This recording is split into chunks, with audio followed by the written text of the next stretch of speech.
विपक्षी एकता को एकजुट करने की है। 2024 के लिए सोनिया गांधी ने विपक्षी दलों की बैठक बुलाई। इसमें विपक्षी इकट्ठा हुए और इस बैठक में सरकार को घेरने की रणनीति पर बात हुई है।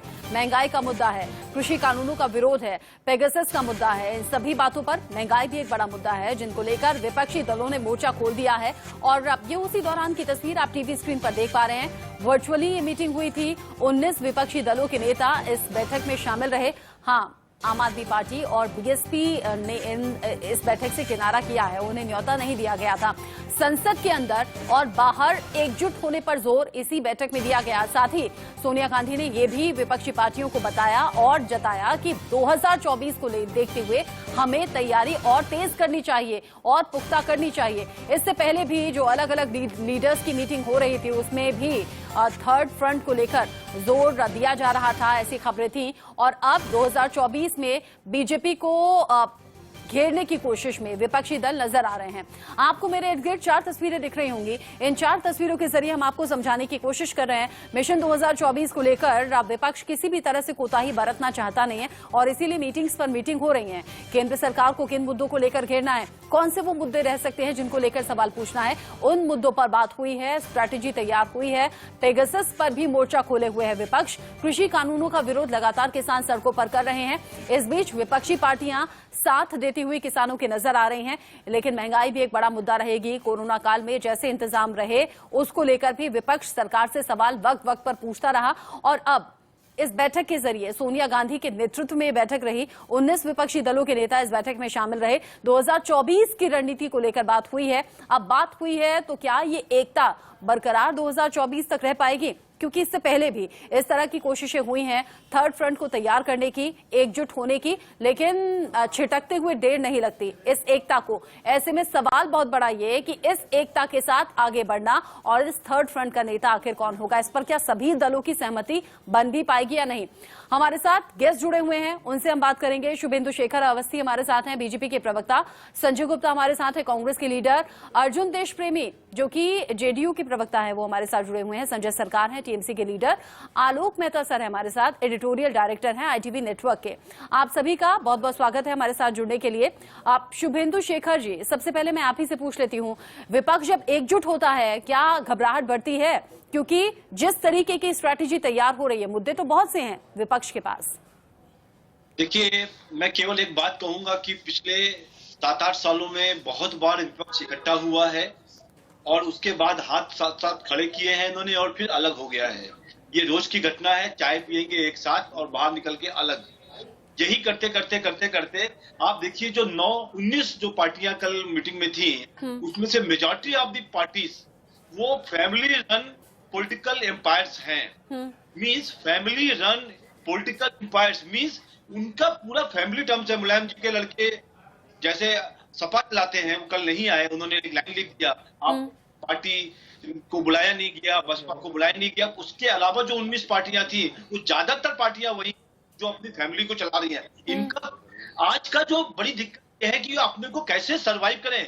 इन्होंने जब कहा कल सोनिया गांधी जी ने कि मैं राष्ट्र हित की बात सोचिए, राष्ट्र हित की बात नहीं सोचनी है किसी को। इनको किस तरीके से भारत में फिर से कब्जा करना है, फिर से लूट करनी है, इसके लिए ये मीटिंग हुई थी। संजय गुप्ता जी, विपक्षी एकता मजबूत करने की कोशिश सोनिया गांधी कर रही है, विपक्ष एकजुट हो ये भी कोशिश हो रही है, लेकिन अपनी ही पार्टी के लीडर्स को एकजुट नहीं रख पा रहे हैं, ये भी एक बड़ा ड्रॉबैक है। मुझे बताइए, कल की मीटिंग में क्या कुछ एजेंडा तैयार हुआ है?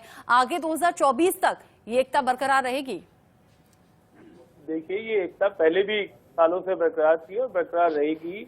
आपने यूपीए का शासन देखा होगा और आज भारतीय जनता पार्टी की जो हमारे नेता शुभेंदु जी कह रहे थे, मैं सुन रहा था कि जवाब दे नहीं पाएंगे कि इनको शिरोमणि अकाली दल क्यों छोड़ गया, कि जवाब दे नहीं पाएंगे कि शिवसेना इनको क्यों छोड़ गई, कि जवाब दे नहीं पाएंगे कि जेडीयू इनसे पेगासस पे अगर सवाल उठाती है तो इनके पास कोई जवाब नहीं होता, कि जवाब दे नहीं पाएंगे कि पीडीपी ने छोड़ गई। बहुत सी बातें हैं, अगर हम इस पर चर्चा करना चाहें। हालांकि मैं भारतीय जनता पार्टी की चर्चा करना नहीं चाहता।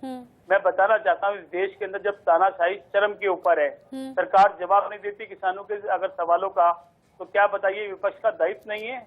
सोनिया गांधी 2024 को देखते हुए विपक्ष को एकजुट करती हैं। विपक्षी एकता को दिखाने और दर्शाने की कोशिश एक बार फिर से हो रही है। सरकार से सवाल पूछने और सरकार को घेरने के लिए मुद्दे तलाशे जा रहे हैं। उसी स्ट्रैटेजी पर चलते हुए अब आगे 2024 की तैयारी। लेकिन कौन कौन से विपक्षी दल एक साथ एकजुट रह पाएंगे, क्योंकि अलग अलग पार्टियों की अलग अलग विचारधारा है और अलग अलग मुद्दों को लेकर सरकार को घेरने की तैयारी। कहीं छिटक तो नहीं जाएगा ये विपक्ष 2024 नजदीक आते आते? यही सवाल हम कर रहे हैं। और साथ ही साथ ये भी पूछा जा रहा है कि क्यों आखिर आम आदमी पार्टी और बीएसपी से दूरी इस मीटिंग में बनाई गई, उन्हें न्योता क्यों नहीं दिया गया, या फिर उनके लीडर इस मीटिंग में शामिल क्यों नहीं रहे। हमारे साथ खास मेहमान लगातार जुड़े हुए हैं। संजय सरकार जी, आप ही से मैं पूछ लेती हूँ, 5 दिन ममता बनर्जी भी दिल्ली में रही थी, उन्होंने भी बहुत से लीडर से मुलाकात की थी, तब भी सवाल यही था, आज भी सवाल फिर से दोहरा रही हूँ, कौन होगा इस मोर्चे का लीडर? जी, मेरे को जवाब देने के लिए थोड़ा वक्त दीजिएगा, बीच में मत रोकिएगा कि मैं भारतीय जनता पार्टी के जो प्रवक्ता बैठे हैं शुभेंदु शेखर जी, तो उनके जवाब पहले देके फिर हम अपना राजनीति काल से। पहले जवाब है, येदियुरप्पा का बेटा है विजयेंद्रन, वो कौन है? प्रेम सिंह धूमल का जो बेटा है कौन है? अनुराग सिंह ठाकुर कौन है? प्लीज अंडरस्टैंड, 100 में एक हो सकता है। इनको अब सिंधिया जी का जो बेटा है दुश्मन की कौन है? अमित शाह जी को बेटा जिसने क्रिकेट में बैट हाथ नहीं लगाया, वो क्रिकेट का सचिव बन गया, वो कौन है? ये परिवारवाद से बाहर में है, हम पूछने चाहते हैं। अच्छा, लूट तबाही मचाई किसने किया था? हमने किया था। अच्छा, आरबीआई में शक्तिपदो दास को, सौरभ पांडे एक समाज सेविक है, उसने आरटीआई किया था, शक्तिपदो दास उसको रिप्लाई दिए हैं 5 लाख करोड़ रुपया बैंक घोटाला हुआ। अब मैं नीरव मोदी का बात पे मान के चलता हूँ, बोला हम 35% लिया, 65% नरेंद्र मोदी अमित शाह लिया, तो लूट किया, काटमानी किसने खाया? भारतीय जनता पार्टी ने ना, ठीक है ना। अच्छा, सब तीसरे सवाल, तालिबान को समर्थन किया था, किसने बोला था? कतार गवर्नमेंट बोला था, मैंने नहीं बोलता, ठीक है ना, हम बोले। अरे अभी आ रहे राजनीतिक विषय में, विपक्ष जो पार्टी सब एकजुट होने के कारण है, ये देश का जनता का चाहत है और देश के जनता को सम्मान करने के लिए सब विपक्ष एक हो रहे हैं। आज देश का स्थिति क्या है? हर जगह में रेल को बेच दे रहे हैं, कोल सेक्टर में बेच दे रहे हैं, एयरपोर्ट ऑलरेडी अदानी को बस चला गया है। आपको बीएसएनएल 40,000 करोड़ लॉस कर चुका है, 1,500 करोड़ एनटीए ने लॉस कर चुका है। Union bank of India 1,500 crore रुपया, एसबीआई 1,600 करोड़ रुपया, पंजाब नेशनल बैंक 5,600 करोड़ रुपया, BPCL Bharat petroleum corporation 8,000 crore रुपया, और एयर इंडिया लगभग 10 करोड़ रुपया, जिसको 3 बार ऑप्शन किया, कोई लेने के लिए तैयार है। हम जल जमीन और जंगल रक्षा करने के लिए हम दायबद्ध है और हम जिम्मेवारी है। वो जिम्मेवारी आज के तारीख में निभाने के लिए जनता को जल बचाना है। जमीन मतलब जिस जमीन को कोल इंडिया से लेकर जितना सस्टेनेबल लूट करने के लिए तैयार हो गया है, उसको रक्षा करना है। जो जंगल जिससे आपको भी हवा महसूस होता है, वो जंगल को भी ये खाने के लिए तैयार हो गया है। इसको रक्षा करने के लिए आज जनता का जरूरत है, एक विपक्ष का। विपक्ष में कोई भी नेतृत्व दे, वो बड़ा बात नहीं है। ये सारे मुद्दे आप बचा के रखिए ना, आप सरकार से तीखे और धारदार सवाल पूछते रहिएगा, सरकार को इन्हीं तीखी और धारदार बातों से घेरते रहिएगा। मुझे ये भी बता दीजिए ना, लीडर कौन होगा? देखिए, अभी सब मिलकर हम लोग जो मैच हो रहा है यहाँ पर 24 के लिए, हम सब मिल के खेल रहे हैं। 11 आदमी मैदान में खेलता है, सब मैच जीतते हैं। आप बोलिए ना, अगर नरेंद्र मोदी और अमित शाह दोनों है आपको मेन मतलब जो है पार्टी का लीडर, बाद बाकी जितना लैंप पोस्ट है। लैंप पोस्ट का मतलब समझते हैं? लाइट जो लगाते हैं ना, वो लाइट का जो खंबा होता है उसको लैंप पोस्ट बोला जाता है बंगाल में। तो कोई लीडर है, 2 ही पोस्ट है, बाद बाकी सब भारतीय जनता पार्टी में लैंप पोस्ट है, इसके अलावा कुछ हुआ ही नहीं है उसके अंदर। ठीक है, विपक्ष से एक होके मिलकर मैदान में हम लोग लड़ेंगे। ठीक है, और मतलब आप वही कह रहे हैं जो ममता बनर्जी ने कहा। ममता बनर्जी ने कहा कि अभी आगे की स्ट्रेटेजी पर बात होगी, नेता कौन होगा इस बात को छोड़ देते हैं। ममता बनर्जी ने भी यही कहा था, नेता कौन होगा इस बात को छोड़ देते हैं। ठीक है, क्योंकि संजय जी और भी लोग हैं, अर्जुन देश प्रेमी, मुझे ये बताइए। ठीक है संजय जी, ठीक है, और भी मेहमान हैं। अर्जुन जी बताएंगे। अर्जुन जी, 2024 तक विपक्ष एकजुट रह पाएगा क्या? छिटकेगा नहीं, बिखरेगा नहीं क्या? देखिए, सबसे पहले तो मैं एक चीज कहना चाहूंगा कि विपक्ष की जो पार्टियां हैं, सोनिया जी ने यदि कोई बैठक बुलाई है, बैठक की है उन्होंने, इससे हमें कोई ऐतराज नहीं है। विपक्ष का काम है सरकार के खिलाफ वो अपनी स्ट्रेटजी तैयार करते हैं, 2024 के लिए क्या सोच रहे हैं, ये सब ठीक है। हाँ। लेकिन एक सवाल आपने इनसे पूछा था कि आपका आखिर लीडर कौन होगा, तो इन्होंने एग्जाम्पल दिया फुटबॉल का।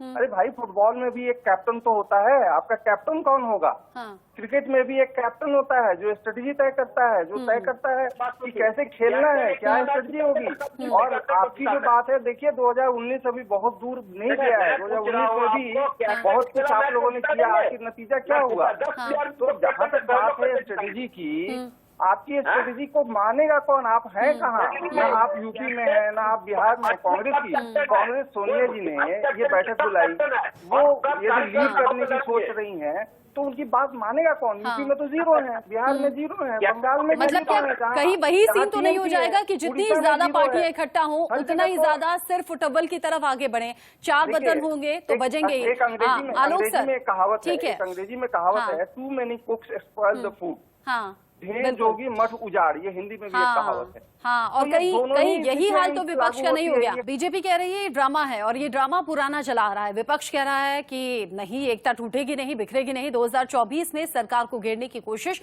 और प्लानिंग अभी से हो रही है। हमारे साथ खास मेहमान लगातार जुड़े हुए हैं। आलोक सर, थर्ड फ्रंट का इतिहास अगर देखें तो कितना कामयाब लग रही है ये मीटिंग? 2024 तक एकता बरकरार रहेगी? देखिए रचना जी, पहली बात यह है कि आप और हम जो पत्रकार हैं, मीडिया में हैं, किसी भी क्षेत्र में काम कर रहे हैं, सब चाहते हैं कि प्रतिपक्ष देश का अच्छा हो, मजबूत हो, ताकि सरकार हमारी जो समस्याएं हैं, इवन मीडिया के लिए, यदि मान लो प्रतिपक्ष नहीं होगा तो आज हम चर्चा किस पर करेंगे? हाँ। हम चाहते हैं कि प्रतिपक्ष हो। इसलिए ये कहना कि मीडिया भी नहीं चाहता, मीडिया चाहता है, लेकिन हाँ, ऐसा प्रतिपक्ष चाहता है जो राष्ट्रीय ऐसे मुद्दे हैं, अंतर्राष्ट्रीय मुद्दे हैं, उनको लेकर के बिल्कुल एकजुट दिखाई दे। पहली बात, ठीक है, जन समस्याओं को लेकर के और संघर्ष करें। 2000 सोनिया जी ने अभी हमारे जो अपने एक बाइट दिखाया है जिसमें कहा गया कि भाई चुनाव आते जाते रहते, नहीं, सोनिया गांधी ने कहा 2024 के लिए तैयारी करना चाहिए। कांग्रेस सबसे बड़ी पार्टी है, इसलिए उन्होंने बैठक बुलाई। कांग्रेस का अच्छा बहुमत हो, जैसे प्रतिपक्ष में एक बार भाजपा भी मजबूत थी, आज यदि कांग्रेस मजबूत होती तो आज ये स्थिति नहीं आती। क्या ममता बनर्जी को भी उतना ही हिस्सेदारी उत्तर प्रदेश में मिल सकती है? दूसरा, मेरी चिंता इस बात की है कि कल अच्छा यदि 18 लोग आए, समाजवादी पार्टी और बीएसपी जो 2 बड़ी पार्टियां उत्तर प्रदेश में, जहाँ सबसे पहले चुनाव होना है लगभग, पंजाब में भी होना है, लेकिन वहां से भी आम आदमी पार्टी थी पंजाब में ज्यादा ताकत दिखा रही है, तो उसके भी नहीं थे। तो एकता में जहां तात्काल भी चुनाव 2024 दूर है, ठीक है, ये भी मैं मानता हूँ।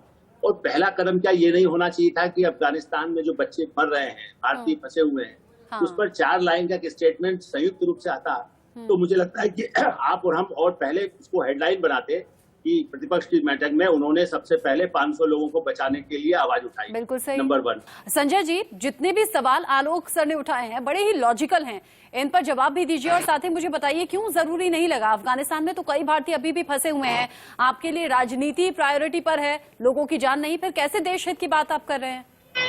विपक्ष तो संजीदा है, मगर मैं पूछना चाहता हूँ सवाल आज सत्ता में बैठी भारतीय जनता पार्टी से कि जो इतनी बड़ी बड़ी बातें करते थे विदेश नीति की और अंतर्राष्ट्रीय प्रभाव की, अंतर्राष्ट्रीय उदय की 2014 के बाद माननीय प्रधानमंत्री साहब की और इस सरकार की बड़ी बड़ी बातें करते थे, उन्होंने एक बयान देना भी उचित नहीं समझा। आज हम सवाल उठा सकते हैं किसी भी चर्चा के दौरान विपक्ष के ऊपर, मगर हम अच्छा बयान देते तो सब ठीक रहता है, जो कोशिश हो रही है वो आपको नहीं दिख रही। बयान केवल बयान नहीं चाहिए, आज भी बयान नहीं चाहिए, बयान नहीं चाहिए, इस देश के अंदर कार्रवाई चाहिए थी।